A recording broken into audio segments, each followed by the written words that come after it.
Hare Krishna, thank you all for coming tonight to our Sunday feast gathering. You can now all turn and face this seat, and we'll have a talk from 6 until 7.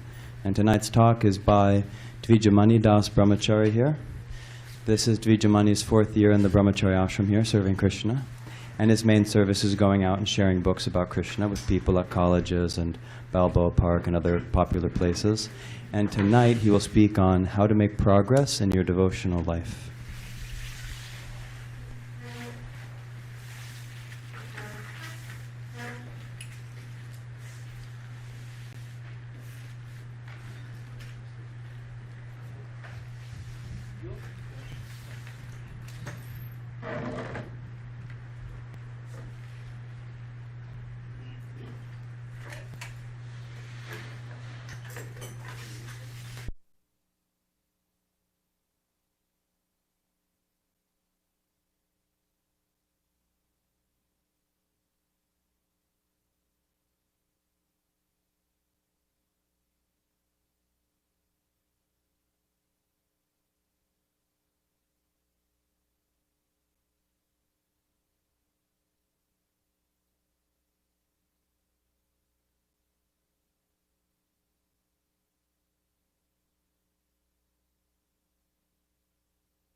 Hare Krishna. Good evening, everyone. Thank you for coming.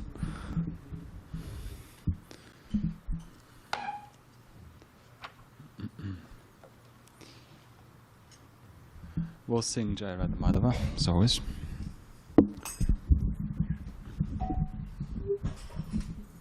Okay.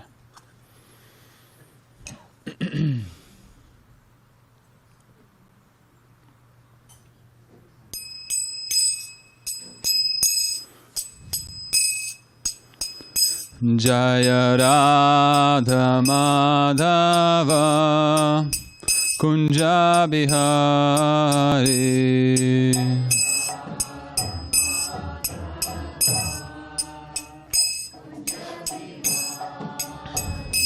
Jaya Radha Madhava Kunja Bihari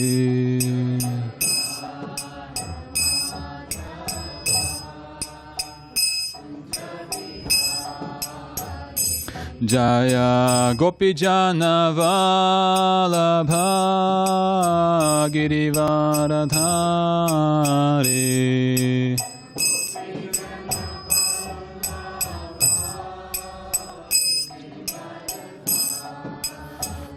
Jaya Gopijana Vallabha Girivaradhari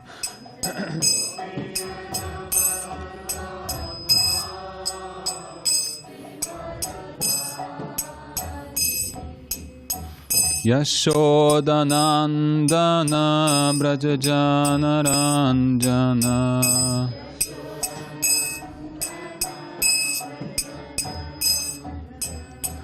Yashodanandana Brajajana Ranjana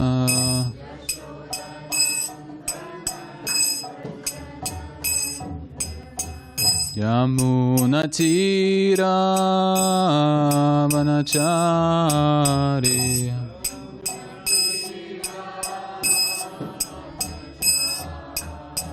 Yamuna Tira Vanachari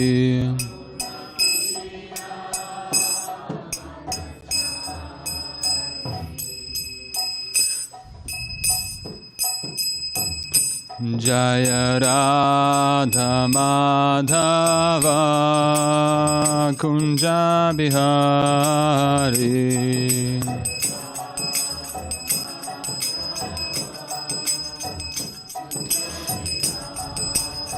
Jaya Radha Madhava Kunja Bihari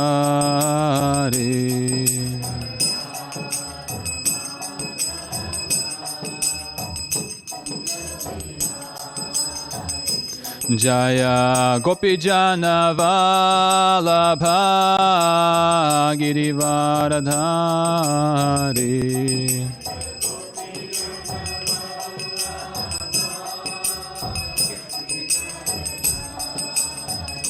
Jaya Gopijana Vallabha Girivaradhari.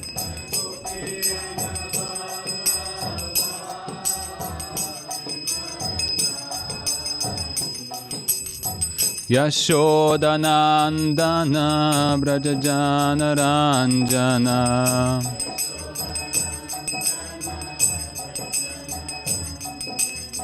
Yashodanandana Brajajana Ranjana.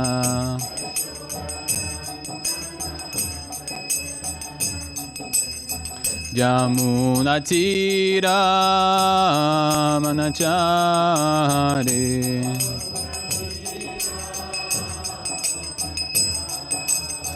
Yamunatira Manachari.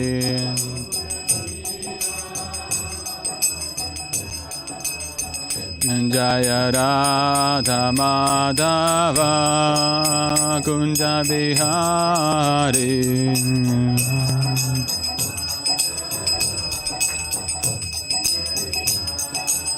Jaya Radha Madhava Kunja Bihari.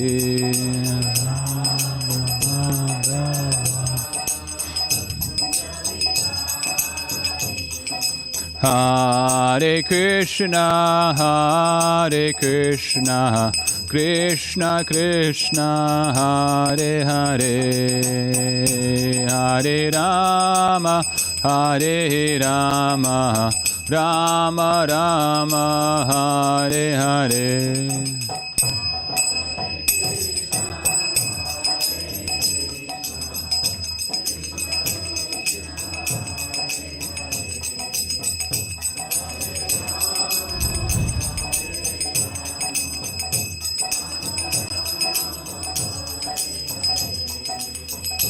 Hare Krishna, Hare Krishna,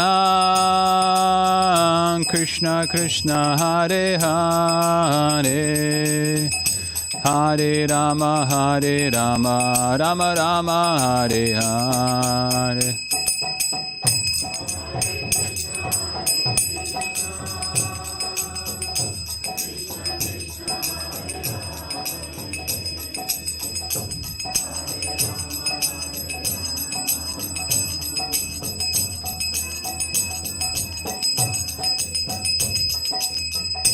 Hare Krishna, Krishna Krishna, Hare Hare, Hare Rama, Rama Rama, Hare Hare.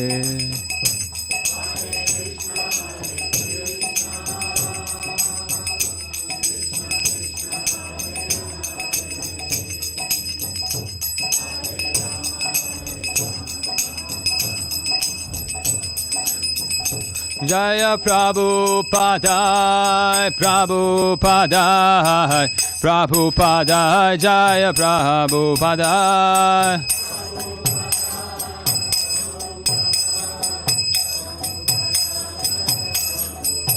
Prabhupada, Prabhupada, Prabhupada, Jaya Jaya Prabhupada.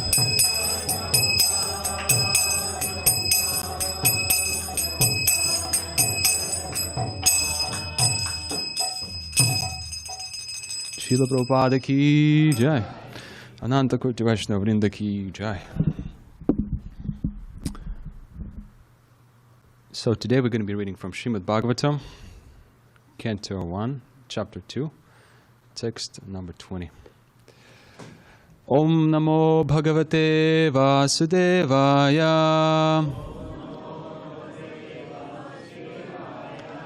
Om Namo Bhagavate Vasudevaya. Om Namo Bhagavate Vasudevaya.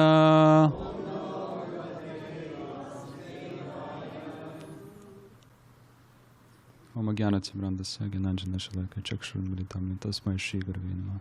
Namo Vishnu Paraya Krishna Prishtaya Bhutale Shrimati Bhaktiranta Swami Nityanamani Namaste Saraswati Devi Gauravani Pracharine Nirvichesha Shunyavari Paschata Desha Tarine. Hare Krishna. So this is first canto, chapter 2, text 20. Evam prasana manaso bhagavad bhakti yogata bhagavatattva vijnanam mukta sangasya jayate. Translation and commentaries by His Divine Grace A.C. Bhaktivedanta Swami Srila Prabhupada. Srila Prabhupada ki jai. Thus established in the mode of unalloyed goodness, the man whose mind has been enlivened by contact with devotional service to the Lord gains positive scientific knowledge of the personality of Godhead in a stage of liberation from all material association. And the purport, in the Bhagavad Gita 7.3, it is said that out of many thousands of ordinary men, one fortunate man endeavors for perfection in life. So this is a very famous text in the Bhagavad Gita. And by the way, throughout the class, I decided to do something pleasant and something new, but I brought a few gifts and I'd like to give it away. I'm going to be asking questions in regards to Bhagavad Gita, and if you get the correct answer, you'll get a gift. So the first question would be is if anyone remembers that text in the Bhagavad Gita 7.3, could anyone say it?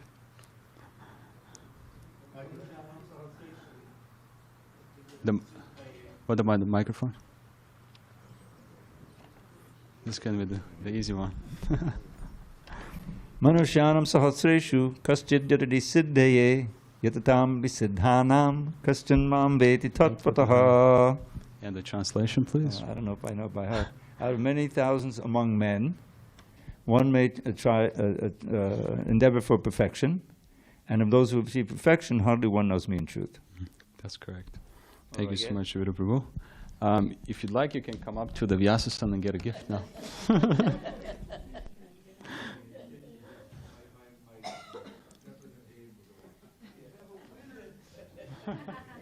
There's going to be more questions. Okay. So that's the 7th chapter, text number 3, Bhagavad Gita, referring how it's really so rare where we see someone really try to endeavor in faith in Krishna consciousness. And faith, or in Sanskrit Shraddha, it means, Shrad means the heart, and Dha means to give. So our faith should be that it's so full that we're ready to give. Mostly, we continue the translation, mostly men are conducted by the modes of passion and ignorance, and thus they are engaged always in lust, desire, hankerings, ignorance, and sleep. Out of many such manlike animals, there's actually a man who knows the responsibility of human life, and thus tries to make life perfect by following the prescribed duties. And out of many thousands of such persons who have thus attained success in human life, one may know scientifically about the personality of Godhead, Śrī Kṛṣṇa. In the same Bhagavad Gita, 18.55, it is also said that scientific knowledge of Śrī Kṛṣṇa is understood only by the process of devotional service, Bhakti Yoga. So this is 1855. Bhakti Mama Bhijanati, Krishna says that in truth, it's only possible to understand me if you have bhakti.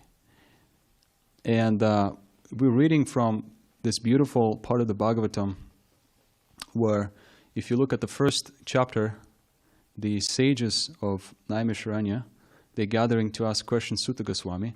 They offer him a Vyasa-san and try to glorify him. And also they respect him. You know, he's a perfect, self-realized human being, or the soul, in Goswami.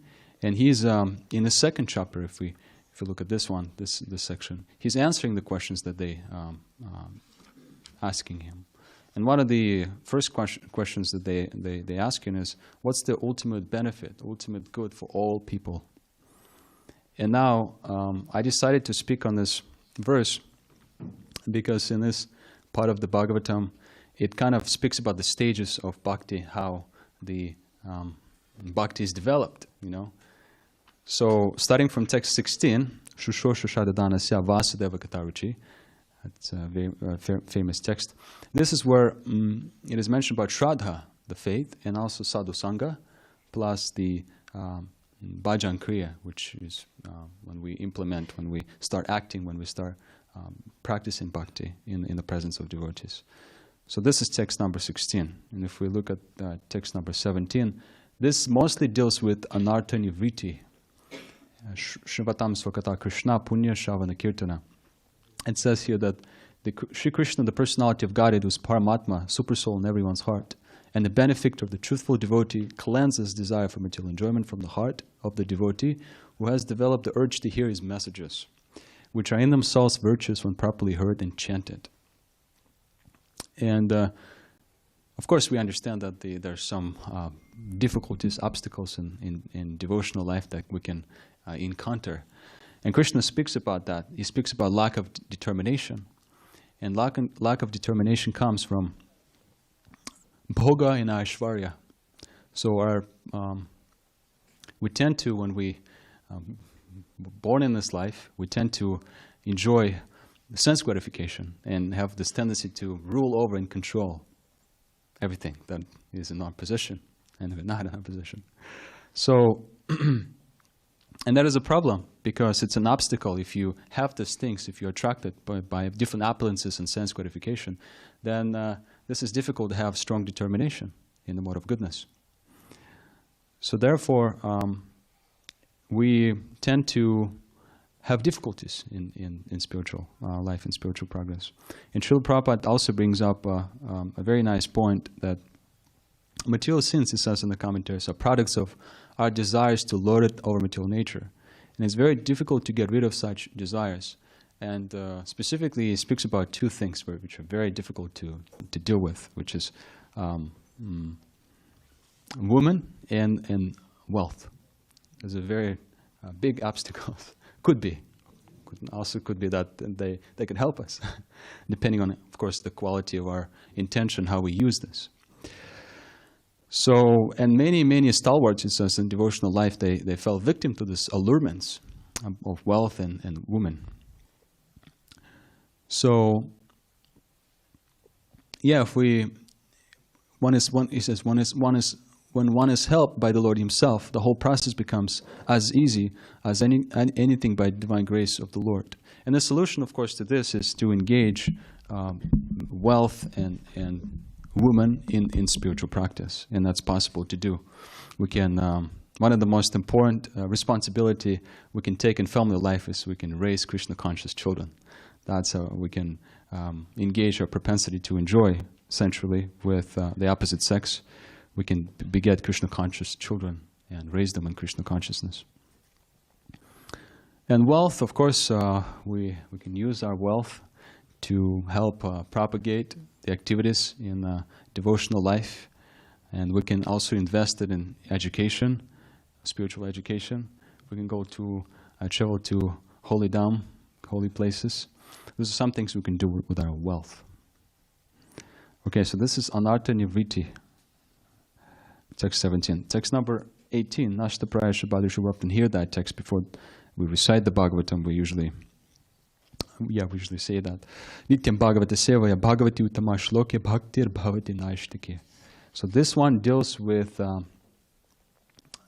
the nishta, or steadiness, regular attendance. It's important to be steady, to do it regularly, to attend the classes, to chant, to do any devotional activities regularly, like that.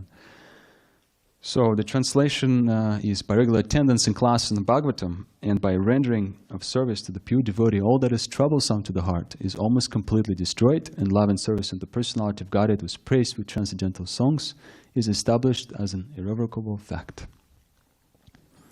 Now text number 19 deals with ruchi, taste, and asakti.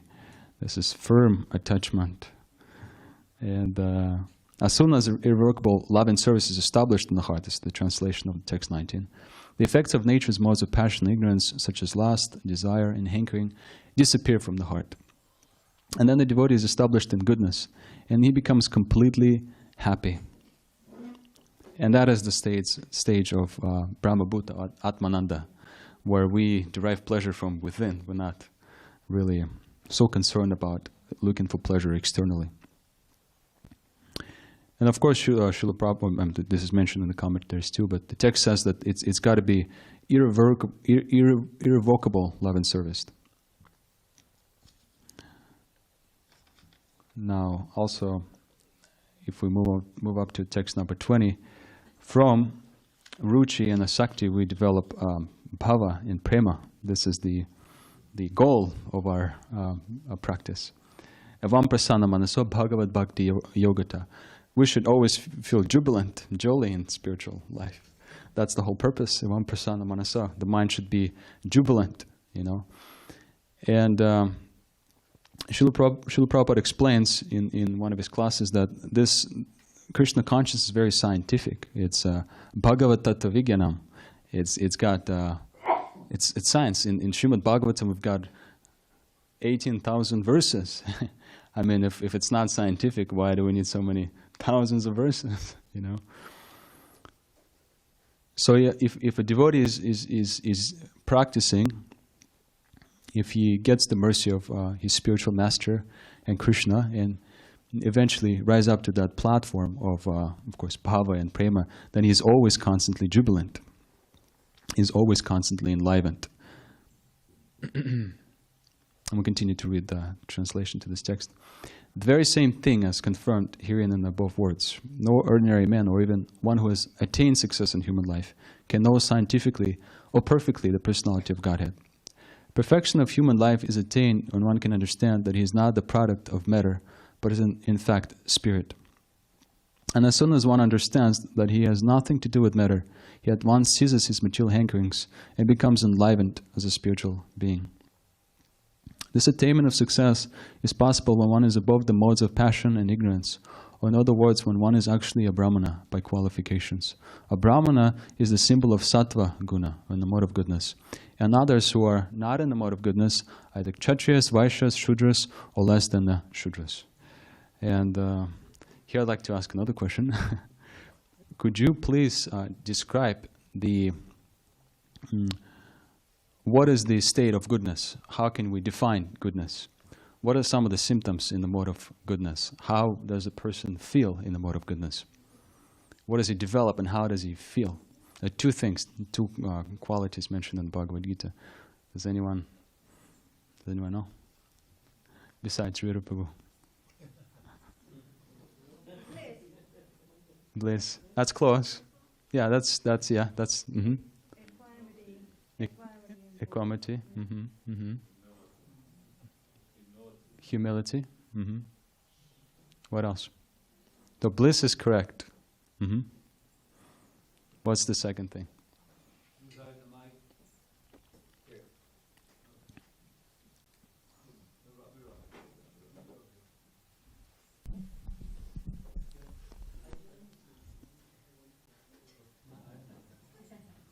So we feel happy if we're in the mode of goodness. And what do we develop? Detachment. Mm-hmm. Detachment. And before we develop detachment, what do we need? It starts with K. Knowledge, yeah. There you go. Very good. So the Brahminical stage is the highest stage of human life because of its good qualities. And now it's mentioned that there are different varnas. We have goodness, the brahmanas, then kshatriyas, vaishyas, and shudras. So in goodness we develop knowledge. All of the gates of the body are illuminated by knowledge and by happiness. And then we have kshatriyas. In kshatriyas they're usually very heroic, very strong, you know. And then vaishyas. Vaishyas they take care of cows and they also have mercantile propensities.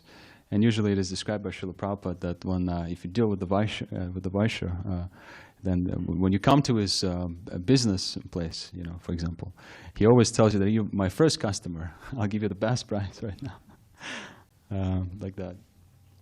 Or he would say something that I'm not making any profit when I'm selling you this product. So this is the nature of the Vaishyas, and then Shudras. Okay. So one cannot be a devotee unless one at least qualifies as a brahmana. The devotee is already a brahmana by action, but that is not the end of it. As referred to above, such a brahmana has to become a Vaishnava, in fact, to be actually in the transcendental stage. A pure Vaishnava is a liberated soul and is transcendental even to the position of a brahmana. In the material stage, even a Brahman is also a conditioned soul, because although in the Brahminical stage the conception of Brahman or transcendence is realized, scientific knowledge of the Supreme Lord is lacking. One has to surpass the Brahminical stage and reach the Vasudeva stage to understand the personality of Godhead, Krishna. The science of the personality of Godhead is the subject matter for study by the postgraduate students in the spiritual life. And foolish men, or men with a poor fund of knowledge, do not understand the Supreme Lord. And they interpret Krishna according to their respective whims. The fact is, however, that one cannot understand the science of the personality of Godhead unless one is freed from the contamination of the material modes, even up to the stage of a Brahmana. When a qualified Brahmana factually becomes a Vaishnava, in the enlivened state of liberation, he can know what is actually the Supreme Personality of Godhead. So we briefly mentioned about the stages of bhakti, and the reason why I decided to speak about the progress of spiritual life, it's actually quite important for all of us. At some point, becomes a really essential question. We begin to wonder whether I'm in the right position, whether I'm moving in the right direction, what's happening where I'm at, you know. So spiritual life is compared to a blossoming flower. And before the flower starts to smell very nicely and looks beautifully, there's some different seasons and stages that the flower has to undergo, you know. And those stages, they might be a little unpleasant. It's just a part of the process. So a spiritual life is something like that. And of course, the famous instructions of Sri Chaitanya Mahaprabhu is Cheto Darpana Marjanam Bhava Mahatavagni Nirvapanam Shreya Kairava Chandrika Vitaranam Vidyavadu Jivanam Anandam Buddhivardhanam Pratipadam Purnamrita Swadanam. So this purification takes place by the Sankirtan movement. And there's no rules and regulations in participating in the Sankirtan movement. And it's an ocean of ever-increasing transcendental bliss. If we just think about it, it's an ocean of ever-increasing transcendental bliss. There's so much in this process. There's everything. Everything is here. And of course, there's many devotees who exemplified this mood of bhakti, and who've achieved the perfection. For example, 6 Goswamis, they were so merciful, they were gentle to the ruffians, and also, I mean, they were equally treating everyone gentle and ruffians, and they were perfectly understanding the mood of Lord Chaitanya Mahaprabhu. They're saving people from this improper understanding, conception of Mayavad, desiring for liberation, and material desires. So they always merge in that ocean of prema, the ecstatic love of God. And they got the mercy, of course, of Lord Chaitanya Mahaprabhu to write. And our books, it's a solid foundation for everything that we do in Krishna consciousness. We have a literature, and all the programs, education, everything that we receive comes from the books. And Pavamana Prabhu was just recently sharing that experience of how he was sitting in the class listening to Srila Prabhupada. And he was noticing that whatever Srila Prabhupada is speaking and whatever I'm reading in his books is the same. It's no difference. So if I read Srila Prabhupada's books, it's the same as if I associate directly with Srila Prabhupada. Like that. So it has so much value. This literature has so much value. And the Goswamis of Vrindavan, they had so much of the internal process going on and taking place in their life. But they also were engaged in missionary activities, spreading the Krishna consciousness and giving an opportunity for others. And that should also be the mood of anyone who is practicing Krishna consciousness. It's essential to take risk in spiritual life, because if we talk about surrender, sharanagati, this is only going to take place if we actually out there risking our life. But if we just try to cultivate surrender and sharanagati, trying to engage in our personal sadhana bhakti without giving mercy to the jivas, it's actually just kind of a little artificial, because the process is outlined. We have many examples. Srila Prabhupada himself was risking his life for producing this. At first, in 1944, he was producing a Bhakti Godhead magazine, and he was doing everything. He was writing the articles, then he was overlooking the printing of the articles and distributing the articles, and he suffered so much in this endeavor. Sometimes he wouldn't have money. In distributing, yes, that's the essential part. And he kept on distributing when even he came here and inspired us to do the same thing. So that's, and many of our acharyas, they also did the same thing. They were writing and they were distributing this literature, teaching, educating others. So that's essential. And of course, the month of December is coming up, so we all, to some extent, will engage in distributing this Srila Prabhupada's literature, Srila Prabhupada's books. And Krishna Das Goswami, when he was writing the Chaitanya Charitamrita, he was, at first he felt very unqualified to write on Chaitanya Charitamrita, but the devotees asked him to do it. He received the blessings from the devotees, and then he also came to the temple of Madan Mohan, and he was asking the deities directly to please give permission for me to write this Chaitanya Charitamrita. And then what happened was very interesting. At that temple, there was a priest, the pujari, and he was on the altar. And right when Krishna Das Goswami was praying for the permission, the garland from the deities fell down. And then the priest took that garland. He didn't know anything. He didn't know Krishna Das Goswami. And then he directly came to him and put that garland on his neck. So that's the blessings of the Guru, Vaishnavas, and the deity. We should receive that blessing. Because writing of the transcendental literature is actually such a process in which Krishna directs the writing through us. He gives the intelligence, the Dhammi Buddhi Yogam Tam, so we can actually write these books. And we should write these books also. It is explained, Srila Prabhupada explains this in the commentaries. He explains how this should be done for purification. It shouldn't be done to acquire some fame, become prideful, some kind of achievement. And no, it should be done for purification, and as a way to also educate and help other people.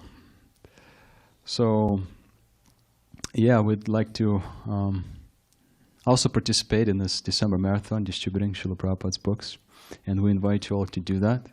And for those who are just preparing and thinking about doing it, maybe getting ready, getting the courage, you can support us by wishing us well, praying for us. Those who distribute books, there's many devotees. Govardhan Prabhu, we have Bhakta Chat, Mukundacharan Prabhu, Matthias, Mr. Balaram Prabhu will also distribute, Gaurkeshwar Prabhu, Dandavari Mataji, many devotees out there trying to distribute Srila Prabhupada's books. So please pray for us that we can do well and please Srila Prabhupada. And also another thing we can all do is we can sponsor book distribution. It's also like the same as being out there in the front, because you're actually helping people to, because we meet people, we go to colleges, and sometimes students, they don't have a chance to donate for the books. So if you sponsor, if you donate for this book distribution, for this preaching activities, it's the same as if you're in the front. You'll get the same blessings and the same mercy. And it's interesting, talking about mercy, kripa, was Bhakti Sukritina. I was just kind of meditating on this and thinking about this, how it's described in the 7th chapter of Bhagavad Gita, that we have to get this sukrit, that piety, right? And one thing that is explained by our acharyas is that piety, Krishna is not really looking for that piety. He doesn't really need, he's not impressed by that piety, bhakti sukrit. But what happens is that if we receive that piety, if we actually get it, then the devotees will notice us, and they will associate and give their mercy to us, like that. So we need that bhakti sukrit for order to be noticed by the devotees, in simple language, because we have devotees who steadily preach and distribute Krishna consciousness. So those devotees, they can share mercy. And if we don't have that sukrit, if we don't have the bhakti sukrit, then we will not just be able to comprehend or be interested, and therefore devotees wouldn't be able to share with us anything. So it's necessary. And one way to get this sukrit, this pious spiritual credits, is by participating in Sankirtan. Of course, our intention is to do it purely, without any motivation like that, just to please Krishna. So yeah, we'll try to keep it in this way. So spiritual advancement is described in this part of the Bhagavatam. And one thing that happens, that takes place when we become spiritual, when we're advancing spiritually, we can notice that the mind is enlivened. Evam prasanna manaso.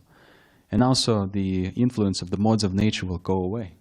Rajas and tamas will start to go away. And pure goodness will be established at the end. Pure goodness. That's the constitutional position of a living entity.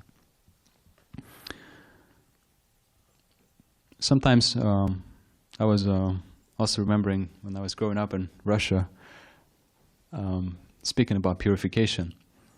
My mother, I don't know if anyone had experience with carpet in their houses. Anyone had a carpet in the house? If you come in the house, it looks normal. It doesn't look unclean if you just have it there. And if you come in, it looks normal. But if you take it outside and try to beat that carpet with, what would you call that? A carpet? I don't know exactly. Carpet beater. Okay. My mother, she would have me do it all the time. I actually really didn't like it so much. In Russia, it gets really cold, and she would have me do it in winter, So I would take that carpet and I bring it over. We had this special metal construction. You kind of hang it over, and then you beat it with a carpet beater. And there's so much dust comes out. You'd be surprised, like so much dust. You can just keep beating it for like an hour, and still something will keep coming out. So similarly, our consciousness is like that. When we actually begin to seriously look into what's within us, what do we carry inside? There's so much that we can beat out, so much that will come out. So that's why it's very much natural to be in a situation where we will experience some kind of doubts and some kind of insecurity in spiritual life and some kind of hesitation, like that. Thick and thin, anishta, bhajana kriya. So it's very much natural that we will come to realize that it's there. And so the process to overcome this is explained that we have to see maybe we're just doing something incorrect in spiritual life. There could be one reason. Maybe we're just making mistakes. So maybe one thing we can do to correct and help us is to come and consult somebody, ask for feedback. It's not easy to ask for feedback, but that's one thing we can do to see and to help us ourselves. Another thing, maybe we just need a little patience, because patience is very essential in spiritual life. Sometimes I look at myself and I'm thinking, why am I not feeling that evam prasanna manasa? Why am my mind is always bothering me? But if I look at the background of my practice, I'm barely starting. I'm right in the very beginning. So why should I even desire it? I should be very patient Patience is required. Just like when Srila Prabhupada gives that example, when you turn off the fan, you know, it's going to still keep turning for a while before it completely turns off, gets turned off. Or when this is getting cold now in this month. So the water, when you start it, especially in the morning, it's really cold in the beginning. So if you want to take a bath or shower, if you want to wash your hands, it's so cold in the beginning. So you got to give it a little time before it warms up and gets hot. So like that, and similarly in spiritual lives, maybe we just need to be more patient. There's a Russian saying, there'll be a holiday in our street too. I don't know if there's a saying in America like that, meaning that if you keep persevering, if you wait, if you're patient, if you're tolerant, that even on your street, a holiday will take place. Something special, great will happen, you know. So our books are very scientific. Bhagavat Tattva Vijnanam. Come back to that point. It's important. Srila Prabhupada gave a couple of classes on this verse, and he would always bring it up. He would say that without science, it's impossible to understand Krishna. If you want to relish something intimate with Krishna, understand Leela, intimate pastimes in general, then the philosophical foundation has to be there before we enter into something intimate. Before we desire that, we have to deserve it. So the tattvas, different tattvas have to be studied. Atma tattva, Jiva tattva, or Bhakti tattva, Guru tattva, different things. They have to be properly realized, have to be really, really convinced and realized in these different tattvas before we get something so sublime and so intimate. So Vijnana means scientific. And who can understand that Vijnana, that knowledge of the Supreme Personality of Godhead? Mukta Sangasya Jayate. Those who are liberated from the influence of the modes of material nature. So that's our something we strive for, to be not influenced by the modes of material nature. And then Srila Prabhupada says, if you accept Bhagavad Bhakti Yoga, this process, then you should be prasanna, you should be joyful, you should be jubilant. And if you're not feeling jolly, if you're not feeling jubilant, then you're experiencing an attack of Maya. Very simple point. You know, if you're not feeling jubilant, then there's a modes of nature, they're always circling, they're always spinning, and they're affecting us like that.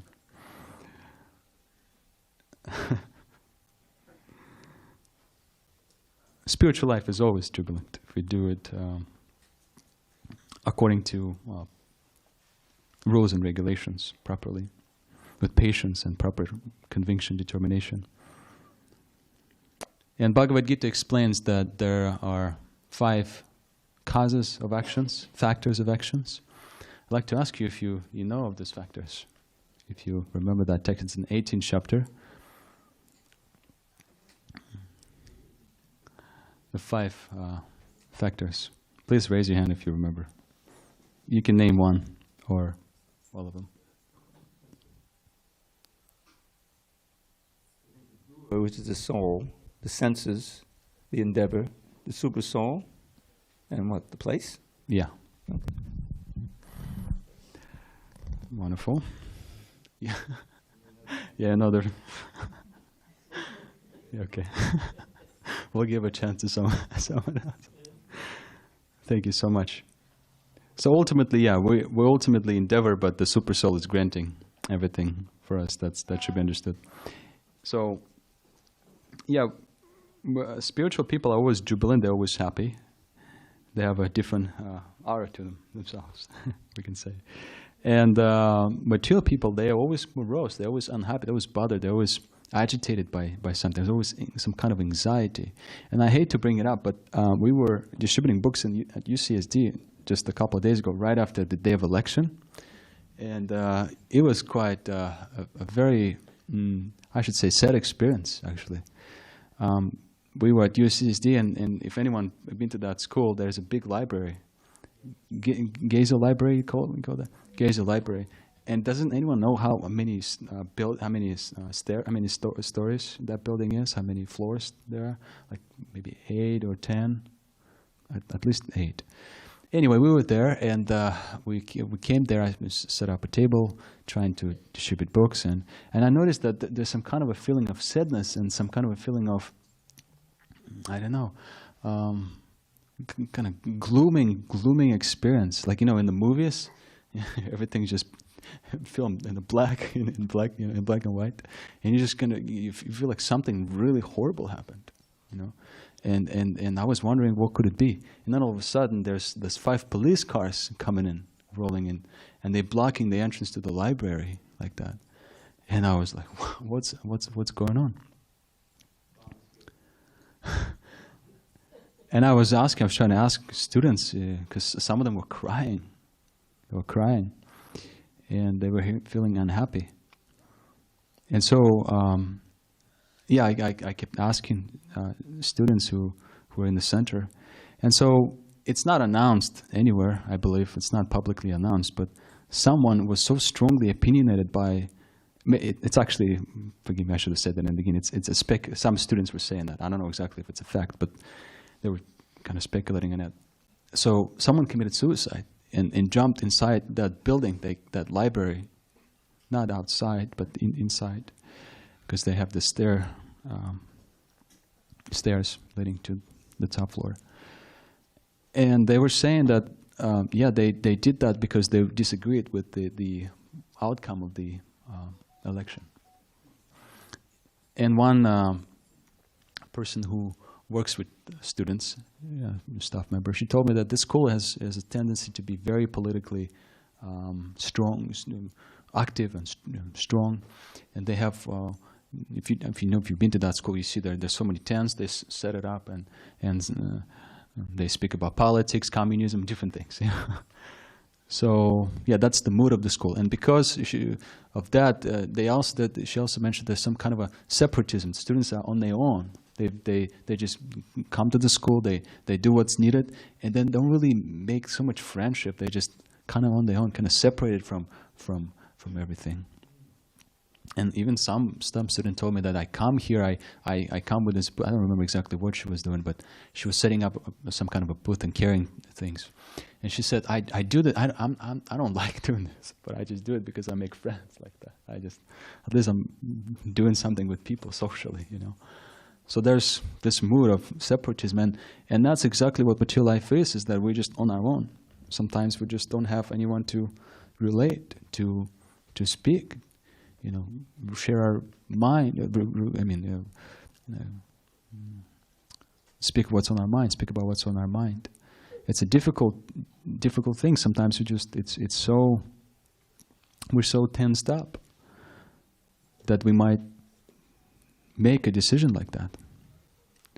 And it is described in the Bhagavad Gita and various places of Srimad Bhagavatam that in ignorance, in the mode of ignorance, we are engladdened.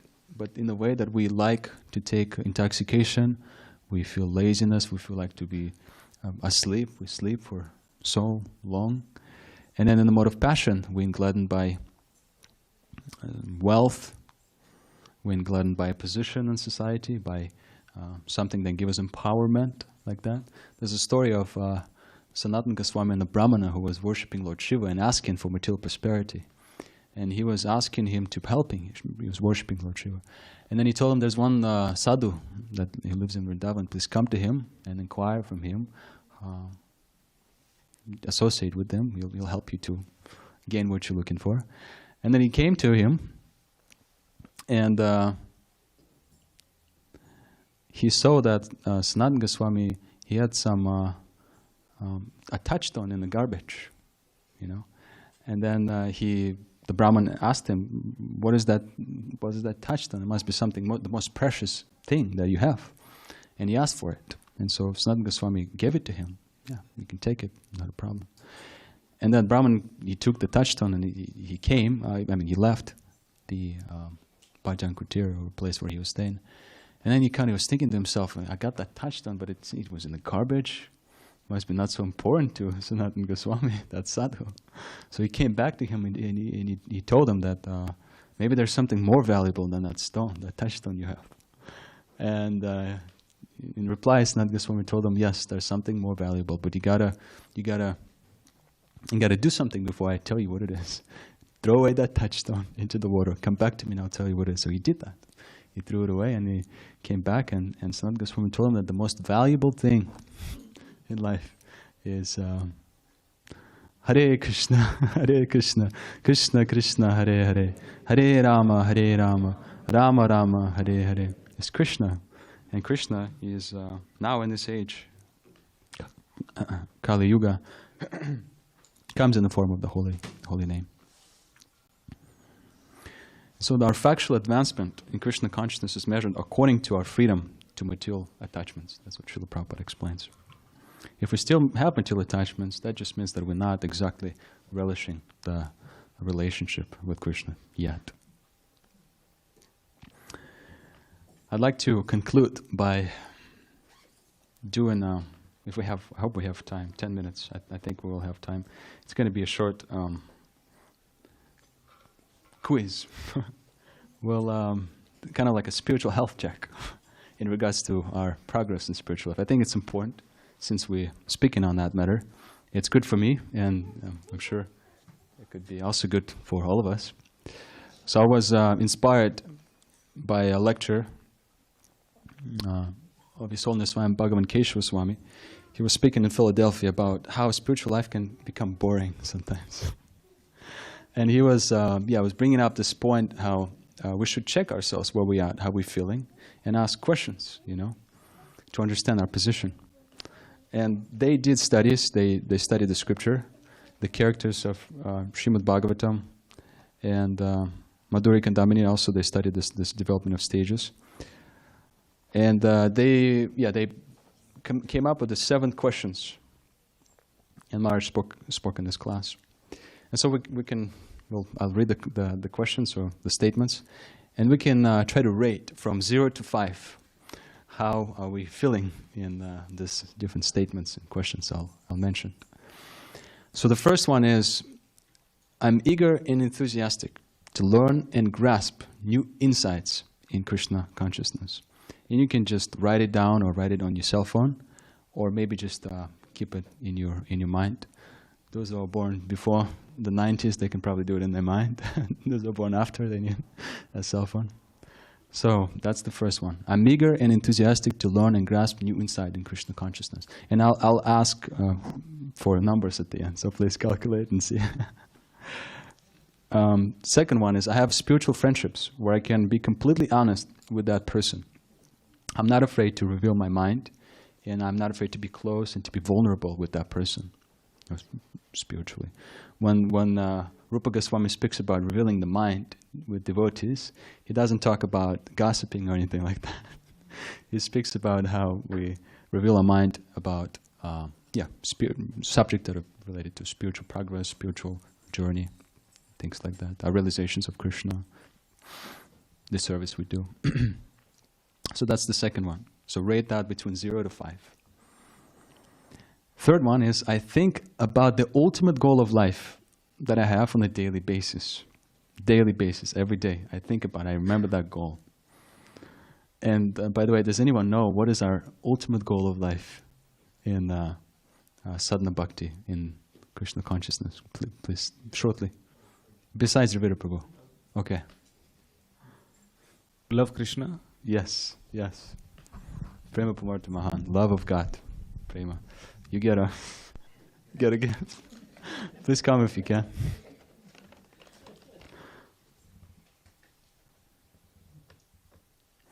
Thank you. Okay, so that's the third one. Fourth question or statement. I'm focused and present while doing spiritual activities, when I'm chanting, when I'm performing services, or when I'm listening, hearing Srimad Bhagavatam, different things like that. So that's the fourth one. I'm focused, I'm always present, I'm paying attention. And the fifth one is, I feel really happy when I see other people striving and finding success in their spiritual journey. That's a really hard one. To feel for someone, when you feel a person is making progress and is happy, is jubilant, and you're very glad and you're happy to see that. You embrace that. You feel happy yourself and encouraged yourself. That's not an easy one to feel like that. Sometimes we just have a tendency to kind of go astray a little bit and compare ourselves to that person. You know. But that's not very healthy to give comparison. We're all progressing in a certain way, and eventually, of course, if we follow everything and get necessary blessings and become steady, progress like that, we'll also be able to advance spiritually. So that's the fourth one. Please rate it from 0 to 5. No, that was the fifth one, excuse me. Sixth one is, though, two more. My spiritual goals are more exciting to me than my material gains or material goals. And the last one is, I have a great hope that I will make it to the spiritual perfection in this very life. Because I might feel that, that feeling of being inadequate, or that feeling of being, that I feel like I have such a long way to go, or I have a deep hope that I'll make it actually in this lifetime. That's the seventh one. Please rate from 0 to 5. And in combination, there should be a number, the final number. So I'd like you to please raise your hand if you feel like you actually calculate it real quick. Give it maybe 20 seconds to calculate. And then raise your hand if you feel like you can say that you scored over 20 on this, over 20. Actually, before we do that, who actually calculated and everything?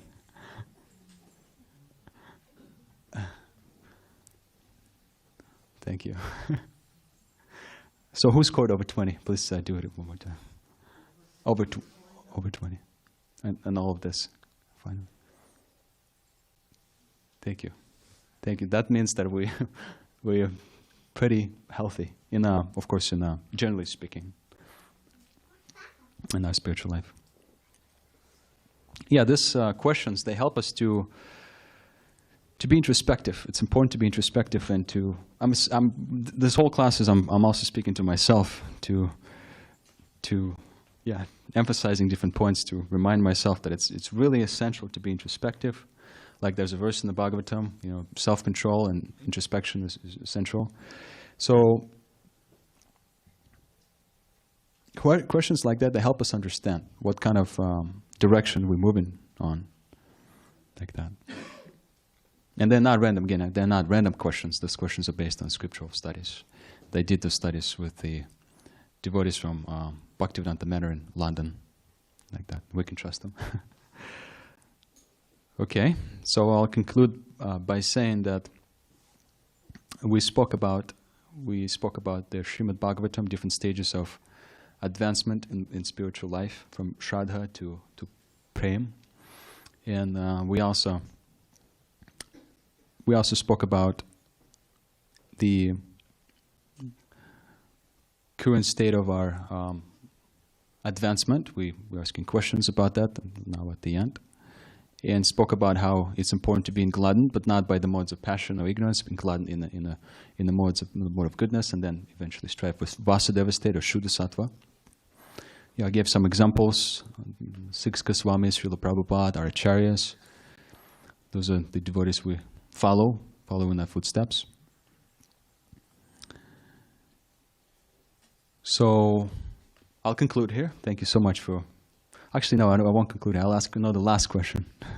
It will be a simple one. And please raise your hand before you answer. How many days was the battlefield of Kurukshetra, that battlefield, was it taking place for? How many days did the battle last for? Okay. Ram. 18 days. Ram? 18 days. Who else knew the answer? A lot of people. I have 5 more gifts. Anyone who knew the answer, please go. I'll give after class that little gift.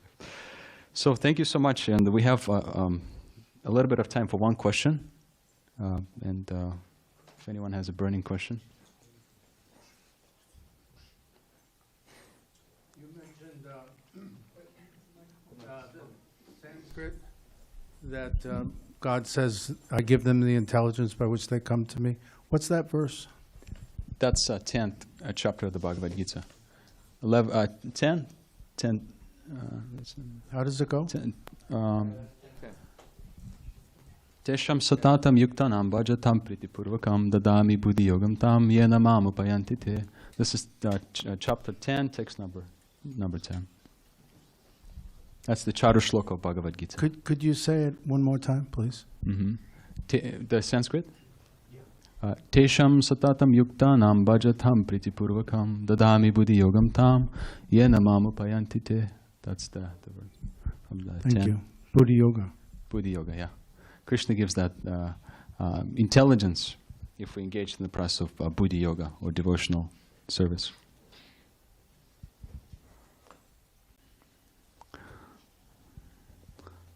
Should I take one more question, Balaram Prabhu? Okay. Okay, it's time for announcement. Thank you so much for your attention. Grant our Srimad Bhagavatam ki jai. Srila Prabhupada ki jai.